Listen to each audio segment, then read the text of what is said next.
Hello, j'espère que tu vas bien, j'espère que tu as passé un bel été et que tu es paré pour la rentrée. D'ailleurs, pour ceux qui sont partis en vacances, dites-moi vous êtes partis où? Et pour ceux comme moi qui ne sommes pas partis en vacances parce qu'on ne travaille pas, je crois honnêtement que ça, cette année-là, la fin de cette partie de l'année, c'est notre moment. On va nos CV, préparons nos candidatures, on va trouver du taf. Ça, c'est sûr et certain. Donc, aujourd'hui, on est le 1er septembre, donc le premier jour de la rentrée. Et je me suis dit que j'allais vous faire une petite vidéo reset. Parce que moi, je sais pas toi, mais moi, j'aime bien diviser mon année.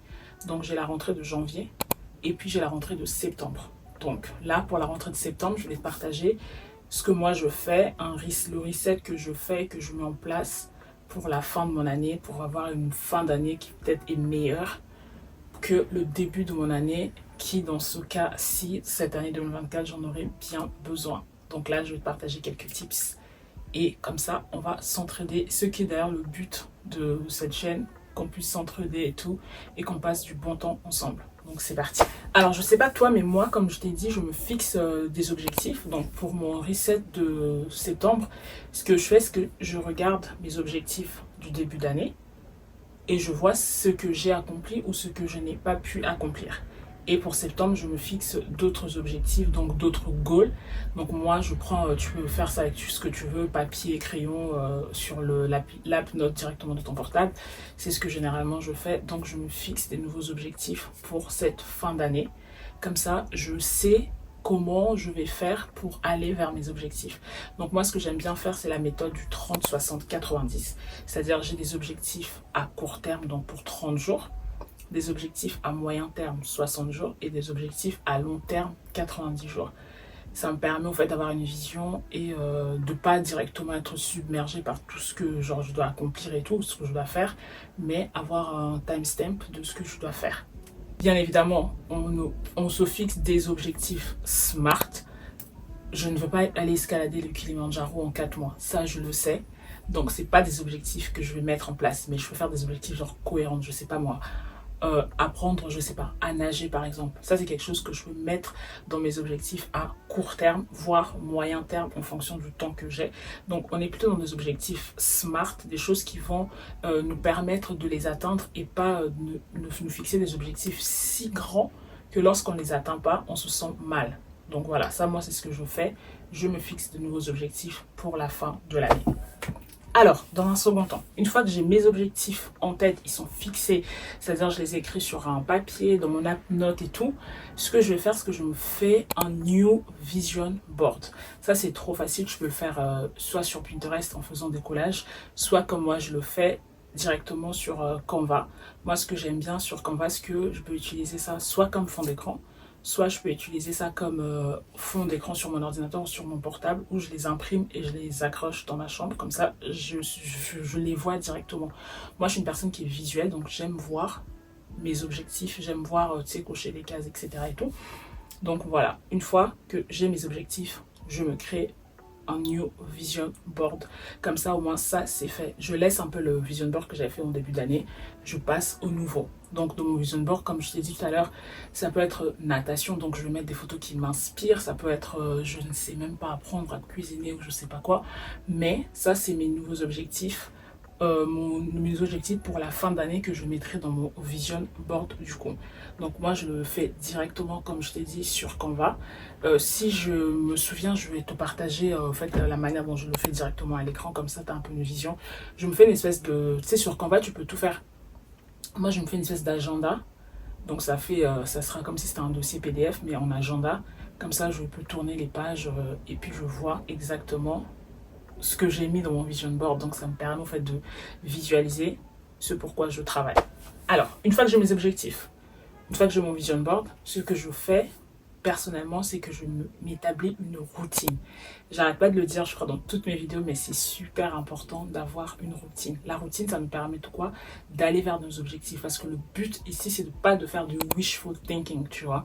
On n'est pas là pour dire je vais faire, je vais faire, je vais faire et on ne fait pas.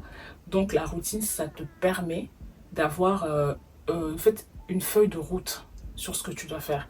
Par exemple, moi, là je donne un exemple de ce que je fais actuellement, je ne travaille pas. C'est-à-dire que j'ai un peu plus de temps. Donc mes journées, j'ai fait une routine. Le matin, je sais que je me réveille le matin, j'écoute ma Bible, je bois mon café, je vais à la salle de sport. En fonction des jours, c'est soit des jours où je vais candidater, soit des jours où je vais faire la recherche d'entreprise, la recherche enfin l'emploi vraiment dans le terme basique. Donc aller sur des sites comme Glassdoor, LinkedIn, Welcome to the Jungle pour chercher des entreprises qui recrutent dans mon domaine. Donc tu vois, ça c'est ma routine. Donc je me suis fait une routine, donc une feuille de route qui me permet de ne pas m'éparpiller et surtout qui me permet d'aller vers mes objectifs, tu vois. Là, dans mes objectifs, je sais par exemple, c'est trouver un travail, ça fait partie de mes objectifs. C'était au début d'année et c'est aussi en fin d'année. Donc, qu'est-ce que je vais faire pour aller vers cet objectif et pour me faciliter à moi la tâche d'atteindre cet objectif? Donc, il faut que je sois rigoureuse dans ma façon de chercher un emploi, il faut que je sois rigoureuse dans mes candidatures, il faut que je prépare mes candidatures, tu vois. Et pareil pour le soir, j'ai aussi une routine. Je sais que moi, je fais partie de personnes qui aiment manger tôt. 18h30, 19h maximum, je mange. 22h, je lâche tout ce qui est écran pour lire. Donc j'ai une routine également du soir. Je dois m'étirer parce que je fais du sport. Donc j'ai mis ça aussi dans ma routine. Et comme là, j'ai commencé à faire des vidéos sur YouTube, bien évidemment, je dois intégrer ça aussi dans ma routine. Quel jour je peux filmer, quel jour je peux monter, quel jour je peux publier en fonction de ce que je fais déjà.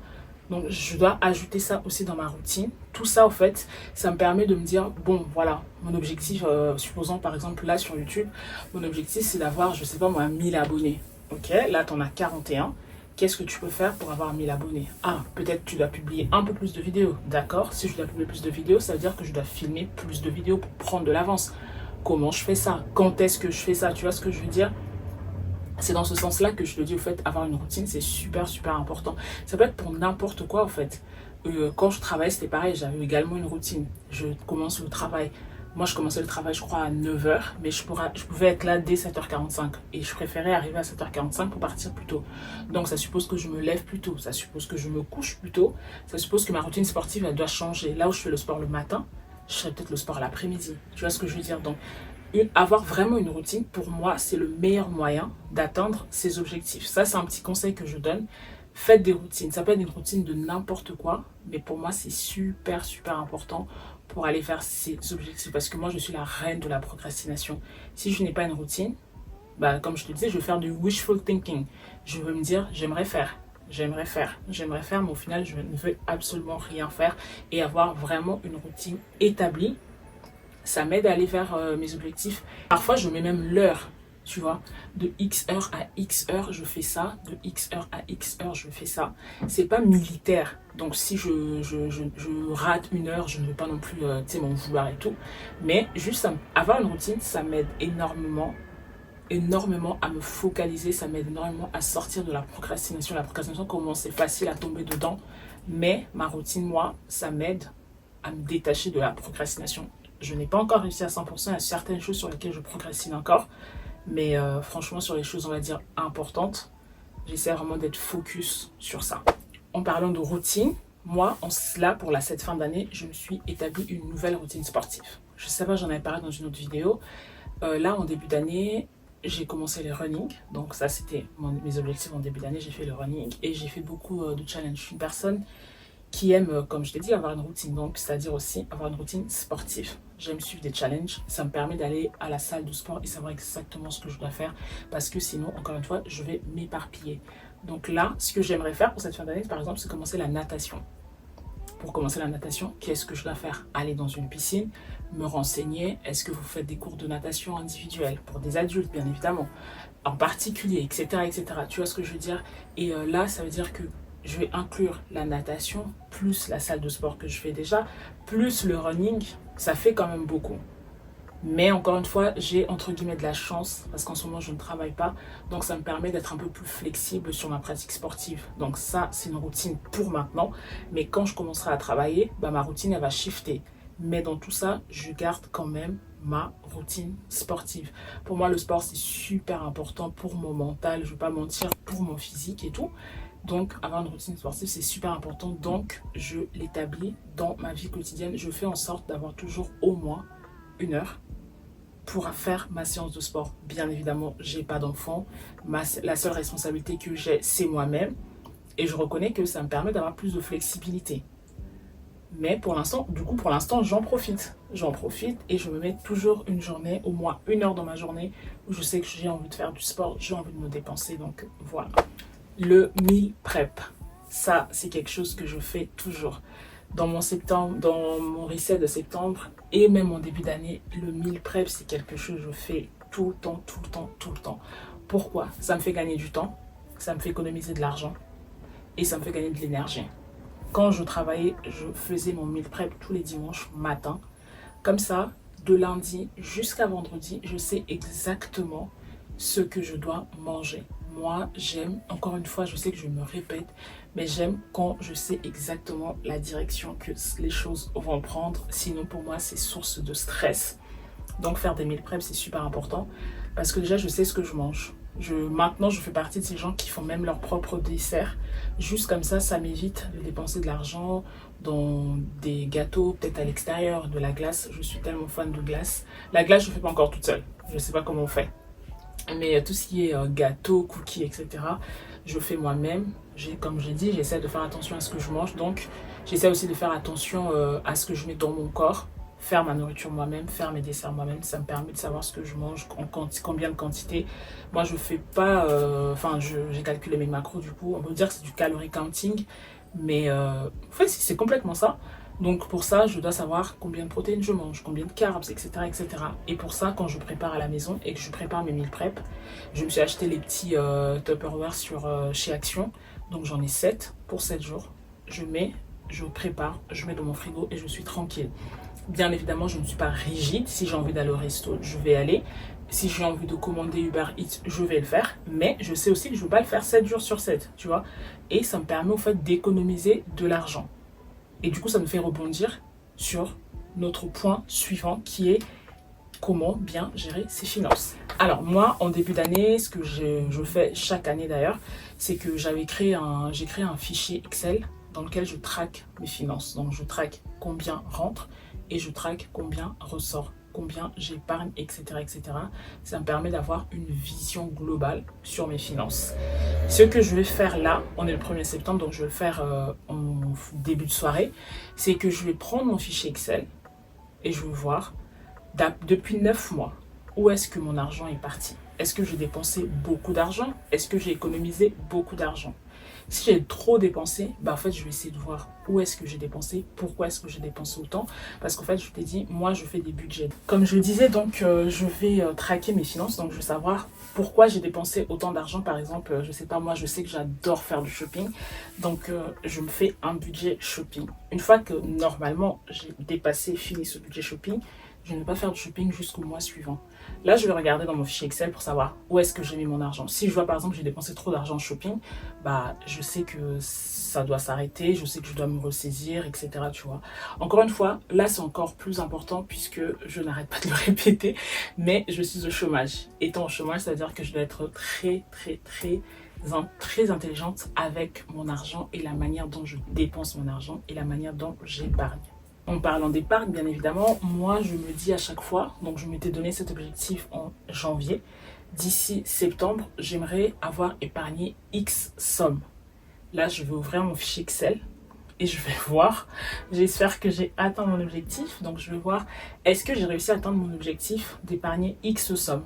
Sinon, qu'est-ce que j'ai fait ou qu'est-ce que je peux faire pour atteindre cet objectif? Tu vois, si par exemple c'était trop haut, je vais essayer peut-être de voir ça, on va dire, à la baisse. Le but étant en fait de ne pas me flageller. Le but, c'est vraiment de m'aider moi-même. Donc, je vais essayer de voir qu'est-ce que je peux mettre en place. Peut-être que là où, je sais pas, j'avais 100 € de budget shopping par mois, je vais peut-être descendre à 50. Ça me permet d'épargner les 50 qui restent. Tu vois ce que je veux dire? Pour moi, c'est vraiment important d'être intelligente avec son argent. Encore une fois, même quand je travaillais, j'ai été très intelligente avec mon argent. Même en étant en chemin, je suis très intelligente avec mon argent. Moi, ce que j'essaie de faire, c'est de mettre le 2/3 de ce que je gagne en épargne. Pour certains, peut-être que c'est peu. Pour d'autres, peut-être que c'est beaucoup. Mais j'essaie de toujours avoir ce mindset. 2/3 de ce que je gagne doivent être épargnés. Et je sais que je peux vivre avec le reste. Je le sais. J'ai déjà vécu avec beaucoup moins. Je le sais et je peux le faire. Encore une fois, le but n'est pas de me restreindre, donc me frustrer, mais le but c'est juste d'être intelligente. Je dois être intelligente avec mon argent. Le but, c'est de construire generational wealth. Écoute, nos parents ont galéré, ils sont arrivés en France, ils ont travaillé, ils ont fait du mieux qu'ils ont pu. Moi, mon objectif à moi, c'est si un jour j'ai des enfants, pouvoir leur donner, laisser quelque chose. Mais pour faire ça, il faut épargner. Il faut épargner, il faut investir, etc., etc., tu vois. Donc, dans ce sens-là, j'essaye vraiment de faire attention à mes dépenses, de faire attention à mon argent. J'aime beaucoup faire du shopping, on va pas se mentir. J'adore faire du shopping, j'adore m'acheter des nouveaux trucs. Mais encore une fois, de manière intelligente. Par exemple, là, je voulais grave m'acheter un sac Jacquemus. Je trouve ça magnifique. Mais à l'état actuel de mes finances, je sais que c'est hyper stupide d'investir autant d'argent pour un sac. Donc, ce que je vais faire, c'est quoi? Bah, je vais tout simplement pas le faire. Je vais peut-être, je sais pas, m'acheter un autre sac à 20 euros, à 50 euros chez Zara, chez Mango. Mais je ne veux pas mettre 1000 plus, 500 plus euros dans un sac. Les 500 euros là, je peux les investir. Et ça peut me rapporter de l'argent pour m'acheter aujourd'hui non, pour m'acheter plus tard un sac Jacquemus que j'ai envie d'avoir. Tu vois ce que je veux dire? Je sais par exemple dans mon goal, le goal de vie de sac, pour moi c'est le Hermès. Je trouve ça magnifique. Le Kelly ou le Birkin, peu importe, donne-moi, je prends. Et du coup, même quand j'investis mon argent, même quand j'épargne mon argent, je sais qu'un jour, bienvenue, bienvenue chez moi, les pompiers passent vraiment tout le temps. J'habite à côté d'une caserne, donc ça, c'est vraiment la mélodie pour dormir. Anyway, je disais par moi, par exemple, le goal ultime, c'est de pouvoir m'offrir un sac Birkin, donc soit le Kelly, j'ai dit, soit le Birkin, donc un Hermès plutôt, je voulais dire. Et même quand j'investis mon argent, j'ai toujours ça derrière la tête, tu vois. C'est pas le goal de maintenant, mais c'est un goal futur. Donc à chaque fois que j'épargne mon argent, je sais acheter un Birkin, quelque chose que j'aimerais faire. Acheter un Kelly, c'est quelque chose que j'aimerais faire. Tout comme acheter un appartement, par exemple, tu vois. Donc j'investis en ce sens-là. Et je sais aujourd'hui que acheter un appartement, bah, c'est beaucoup plus important que d'acheter un sac. C'est comme ça, en fait, que je réfléchis avec mon argent. Aujourd'hui, c'est quoi la chose la plus essentielle? Avoir un sac Jacquemus ou épargner, investir mon argent. À l'instant T, investir, c'est plus intelligent. Donc, c'est ce que je vais faire. Je sais qu'il y a certaines personnes qui disent, oui, les sacs de luxe, ça prend et tout avec le temps, c'est le prix, enfin, ça prend en valeur, etc. Ok, tout ça, c'est bien. Mais un sac de luxe, pour moi, j'entends bien pour moi, ne prendra jamais autant en valeur qu'un bien immobilier. Un bien immobilier, tu vois, c'est tangible. Je peux vendre un bien immobilier à n'importe qui. Le sac de luxe, il n'y a qu'une certaine type de personnes qui voudront investir dans un sac de luxe. Tu vois, par exemple, ma soeur et moi, une de mes petites sœurs, elle, tout ce qui est marque, luxe, etc., ça ne l'intéresse absolument pas. Donc, une personne comme elle, je beau lui dire que tu sais, le Birkin, en 20 ans, ça a pris X temps, enfin, ça a pris X pourcentage en argent, elle va me dire, ok, c'est bien, mais je préfère investir dans la pierre. Tu vois ce que je veux dire? Donc, j'essaie vraiment d'être intelligente comme ça avec mes finances. J'essaie de me projeter plus loin que mes sentiments. Avec mes finances, c'est vraiment ce que je fais. Je me projette plus loin que mes sentiments. J'ai envie d'avoir ça tout de suite. Ok, mais est-ce que c'est intelligent? Sinon, bah, je lâche l'affaire. De toute façon, tu as un budget shopping, ma chérie. Si tu as fini ton budget shopping, donc ce truc-là, tu n'en as pas besoin. Tu attends le mois prochain. Et si le mois prochain, c'est sold out, ok, it wasn't meant to be. Et puis, on passe à autre chose. Donc voilà, faites-vous des fichiers Excel. Si je peux, je vais vous partager mon fichier Excel en barre d'infos. Si je peux le faire et que comme ça vous pourrez l'utiliser. Je ne sais pas trop bien si je peux vous le mettre, que vous pouvez l'ouvrir, utiliser, etc. Mais je vais voir si je peux le faire, je le ferai. C'est super important de traquer ses finances, les filles. Et même les garçons, c'est très très très très très important. Je crois que c'est le meilleur conseil qu'on m'a donné. Épargner, investir, traquer ses finances. Et un autre que j'ai mis en place, c'est que j'essaie de me donner un peu plus de temps pour faire les choses que j'aime vraiment, que j'ai pas forcément eu le temps de faire en début d'année parce que j'étais tellement submergée par la recherche d'emploi que j'ai lâché complètement les choses qui me détendent.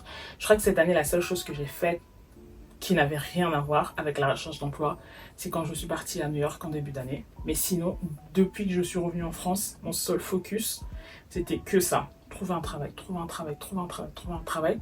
Donc ça a vraiment ça a cloudé tout ce que j'aime, toute autre chose, tellement que j'étais focus sur ce truc de trouver un emploi.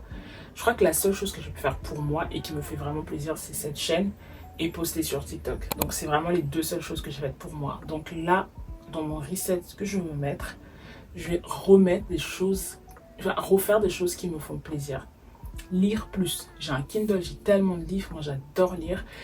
Pour la petite histoire, moi quand j'étais petite, les mercredis après-midi, ma mère elle nous emmenait à la bibliothèque et elle nous laissait là-bas et on y passait notre journée. J'adore lire en fait, mais j'ai remarqué que je ne prenais même plus le temps de le faire parce que j'étais tellement focus sur la recherche d'emploi que je ne me laissais plus le temps de rien faire d'autre. J'étais vraiment subjuguée par ça. Trop un travail, trop un travail, trop un travail.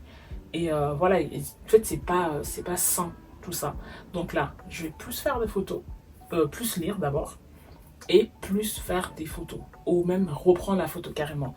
Comme je vous avais partagé, je crois, dans une de mes vidéos, je fais de la photo depuis un moment maintenant et c'est quelque chose que j'adore faire. C'est vraiment, c'est une passion pour moi, c'est vraiment une passion et j'aime trop faire la photo, mais encore une fois, cette année, j'ai pas pris le temps. J'ai pas pris le temps de faire des photos, j'ai pas pris le temps d'organiser des séances photos. J'ai pris le temps de rien faire en fait pour moi. Je voulais tellement travailler que je me suis, on va dire, oubliée dans le processus. Et c'est quelque chose que je ne vais plus faire pour cette fin d'année. Je me dis, je peux chercher un travail, mais je peux aussi faire des choses que j'aime faire. Je peux sortir boire un café, je peux aller faire de la photo, je peux prendre le temps de lire. Et voilà, donc comme je disais, c'est vraiment des petites étapes comme ça que je veux mettre en place. Faire des choses pour moi, recommencer, on va dire, à prendre soin de moi au-delà du physique. Parce que je t'ai dit, je fais du sport comme une malade. Là, j'avais fait un challenge de 6 semaines, que moi j'ai fait du coup en 10 semaines. Le Fat Loss Challenge, c'est cool, j'ai vu des résultats super. Mais autant le sport, ça fait du bien mentalement, autant je me dis, quand je fais de la photo et quand je lis, bah en fait, c'est pas le même plaisir, tu vois. Et je ne peux pas que prendre soin de moi physiquement. Oui, physiquement, j'ai envie d'avoir un certain physique, donc je veux pas vous mentir, j'aime avoir un certain physique et je travaille pour ce physique. Donc je mange pour ce physique, je m'entraîne pour ce physique, mais le plus important en fait c'est ce qui se passe là, au niveau de mon âme. Qu'est-ce que j'ai envie de faire et comment je peux prendre soin de moi mentalement. Donc ok, c'est bien de faire du sport, c'est bien d'être musclé, c'est bien d'être tonifié, mais c'est bien aussi de lire, c'est bien de faire de la photo.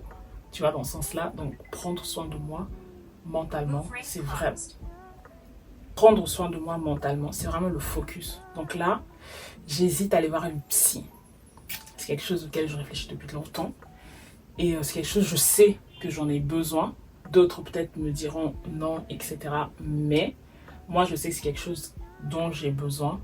Et je me dis peut-être que cette fois-ci, je veux sauter le pas d'aller voir un psy, une psy.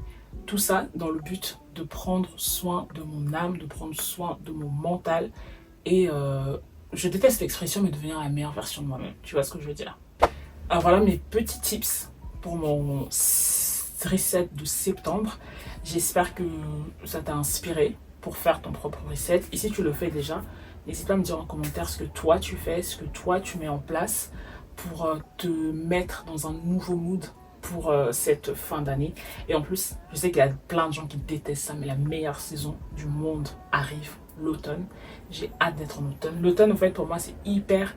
Ça me procure un sentiment de nostalgie et en même temps un sentiment de renouveau. Je sais pas, c'est trop bizarre, mais c'est une saison qui m'inspire énormément, énormément, énormément. Et j'ai hâte qu'on soit en automne. Là, aujourd'hui, je filme cette vidéo, on est le 1er septembre et il fait 29 degrés, je crois. Il fait très chaud, j'ai très, très, très chaud. Mais voilà, je sais pas, je suis très contente. Je suis contente en plus de voir le progrès que je fais sur YouTube. Encore une fois, j'avais dit ça dans une précédente vidéo. Pour les gens peut-être, ils vont se dire mais la meuf elle a que 41 abonnés, pourquoi elle est hyper excitée? Mais moi ça me fait trop plaisir. Je me dis il y a 41 personnes quand même qui ont décidé de s'abonner à ma chaîne. La première vidéo que j'ai postée dans cette chaîne, c'était je crois il y a un mois. En un mois, 41 personnes, c'est pas rien, tu vois. Donc moi je le prends pas pour acquis et je tiens à dire merci à toutes ces personnes qui prennent le temps de regarder mes vidéos, de les aimer peut-être, de les partager peut-être. Donc si toi aussi tu tombes sur cette chaîne, comme ça au hasard. N'hésite surtout pas à t'abonner, n'hésite surtout pas à aimer, à partager si ce que je fais te plaît. Ici, on fait principalement des vlogs parce que c'est ce que j'aime bien. Moi, je sais, c'est ce que j'aime regarder sur YouTube. La vie, genre le day-to-day life, c'est vraiment quelque chose que j'aime bien faire. Bien évidemment, on va parler mode parce que j'adore ça. Encore une fois, c'est la passion de ma vie. Je vais parler également photo. Je sais qu'on dit à chaque fois qu'il faut avoir une niche, mais enfin, je trouve ça bizarre. On est multiples en tant qu'humain. Je me vois mal me cantonner à une niche, donc parler que, je sais pas, que de mode, que de photos. En fait, j'aimerais parler des choses qui me plaisent, des choses qui m'animent, des choses qui me passionnent. Bien évidemment, on parlera de photos, bien évidemment, on parlera de mode, on parlera de la vie de tous les jours, on parlera de la recherche d'emploi. J'espère que je ne vais pas plomber votre morale, mais voilà, moi, j'ai envie d'être vraie avec vous. Je sais que les personnes que j'aime, c'est des personnes que j'aime regarder sur YouTube. C'est des personnes qui me donnent ce sentiment d'authenticité. Donc, c'est ce que j'espère que vous allez ressentir en regardant mes vidéos à moi. J'espère qu'on sera 4100, j'espère qu'on sera 41 000, j'espère qu'on sera 4 millions, j'espère qu'on sera 400 000. Tu vois, j'espère qu'on va continuer. Oula, comment j'ai positionné, mon Dieu. Excusez-moi, je suis trop... Waouh! Comme je disais, j'espère qu'on sera de plus en plus nombreux, qu'on va grandir ensemble, qu'on va apprendre ensemble et tout. Et puis, ouais, ça me fait plaisir de me dire qu'il y a 41 personnes qui prennent le temps de regarder mes vidéos. Même pour 1 minute, même pour 2 minutes, ça me fait quand même plaisir. Parce que le temps, c'est la seule chose dont on n'a pas le contrôle, tu vois. On ne contrôle pas le temps. Donc, quand tu prends le temps de regarder ma vidéo, bah moi, ça me touche énormément. Et pour ça, bah, je vous dis merci. Merci à toi de regarder ma vidéo et merci à toi de t'abonner. Donc, c'est la fin de cette vidéo. Je vous parle beaucoup. J'arrête pas de le dire, mais je parle vraiment beaucoup. Donc, c'est la fin de cette vidéo. On se dit à la prochaine vidéo. J'espère... Je crois que je vous ai filmé une vidéo mode, je ne suis pas sûre. Donc, ça sortira soit après cette vidéo, soit c'est déjà sorti. Mais on se retrouve très vite. Ciao.